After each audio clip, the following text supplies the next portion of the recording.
Hey everybody, Small Fam 85 here. We are back with a pretty rare sign today. You're looking at the side destination roll sign, the original destination sign from a DC Metro Rohr 1000 series car. As you can see, this is the entire sign unit.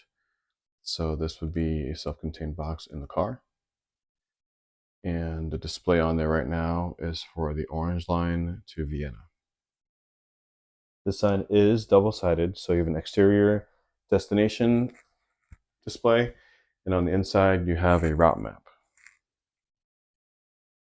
Similar to the roll signs that you see in the New York City subway back in the 1970s, you've got a line map with each station listed for each stop. You've got transfer information, and you've got your termini, starting and your ending.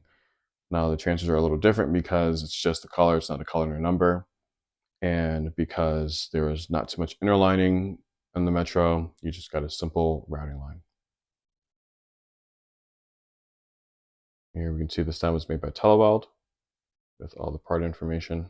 Looking at the right end of the sign, if you're facing from the inside, you've got two mounting bolts here.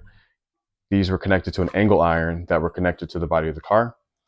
And then you have your power for your light bulbs that are inside the sign. Looking from the left side of the sign, you've got your mounting bolts on the other side, and then you have your data, your train line, and sign power information, and I believe power for the motors also. So on either side of the sign, there's panels that open up to show or to allow access to the sign's mechanisms. So on the left side of the sign, you've got your sign control circuitry, and you've got your sign control, your manual controls if you need to. So all these here are automatic. Basically what comes in from the operator's cab as far as setting the sign, it reads the sign and it tells the motors what to do. On the side here, you've got your manual control switches. So on the top switch is to put the sign in manual mode or automatic mode. So the sign is set to automatic. The sign's set to run automatic normally. And then the bottom one, if you set the sign to automatic, then you've got your control to actually move the sign either forward or reverse. And then that'll control the motors to move the sign up or move the sign down, right? So the way this sign works is pretty similar, if not identical, to the original Identra signs on the R44. The sign in between I believe it's between the interior and the exterior displays is a barcode, and it's base 2, I forget what it is. But basically the operator would set it, and the train's computer would send signals to the optical sensors on this sign. And so then the sign would be looking for a combination of bars, just reading the barcode. And based on where the sign is and based on what the sign reads, it'll then either roll the sign forward or backwards to set it automatically. And once it sees what it's looking for, then it'll stop the sign, and that'll be good. And on the right side of the sign, you just have your motors. So basically, again, the sign controller will send signals to the motors to tell it to move forward or backward. And you've got a large sign. I believe this sign has 50 positions, and so you've got 2 motors to work the sign. Again, in here, this is the interior. You can see your fluorescent. You can see your power for your light bulbs here. So you've got 1 there, and I believe it was 2. Maybe it's just 1. Makes sense. Okay, so here's an example of that barcode. So basically, you've got your optical sensors. Up here, you've got a reader, and you've got a sensor. You've got a reader up top, and you've got a sensor that lines up with each one of these bars. I believe all the way out to about here. So the first bar, shorter, this is a positioning bar. So this is actually a sign read indicator.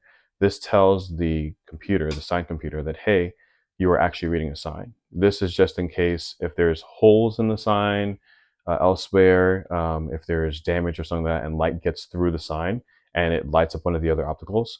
If this is not lit, then the computer knows it's not reading a sign. This bar right here is a stop indicator. So if, as the sign is rolling and it says, okay, I'm looking for sign A, and sign A shows up, you have the right combination. Once it reaches here, this tells the sign, hey, cut the motors out, stop the sign here. And so then this would position the sign correctly so that your interior and your exterior are lined up right. After that, you have your actual sign combination, your sign code. The way this is every bar has a number value, and it's almost like bit and byte numbers on a computer. So you've got 2, 4, no, I'm sorry, not 2, 1, 2, 4, 8, I believe 10, 20, I want to say 40. It's not 30, 40, it's just 40. And basically, you would combine all those numbers to get what you need. So, assuming that I'm right, this would be 1, 2, 4. So that's 3, that's 7. And 1, 2, 4, 8, 10, 20, 30, sign 37, right? So the operator would, in the cab, they would set the sign setting to 37. These then would be, the sign would then be looking for this combination on the sign itself. And so that happens every car, believes 4 signs a car for the number of cars per train. And that's how the barcode works. And just for a little sweet confirmation on my own side, I only got 2 bars here for the next position down, which would be position 38. So I was right. So this is a relatively quick look at the original side destination roll sign from the DC Metro 1000 series cars. This sign is pretty rare because it came from car 1029. 1029 lost its mate, 1028 in a derailment back in the early 80s. Because of that, the car was repurposed as a feeler car for new construction. So they installed like little aluminum fingers, little fins on the side of the car, and they would run it through new construction areas before they actually tested any of the actual revenue service cars. Because of that, these signs survived the purge of the late 80s when they retrofitted the 1000 cars with flip dot signs. So that's why these signs are here. Pretty rare because none of those boxes really survived it. Um, so, but hopefully, I'm going to have to figure out electronics to get this sign rolling, to get the motors going, to get it lit, and hopefully we'll be able to do a good roll through sign with this lit and rolling. But until then, hope to see you guys in the next one. Thank you guys for hanging out with me here. You guys take care. Be safe.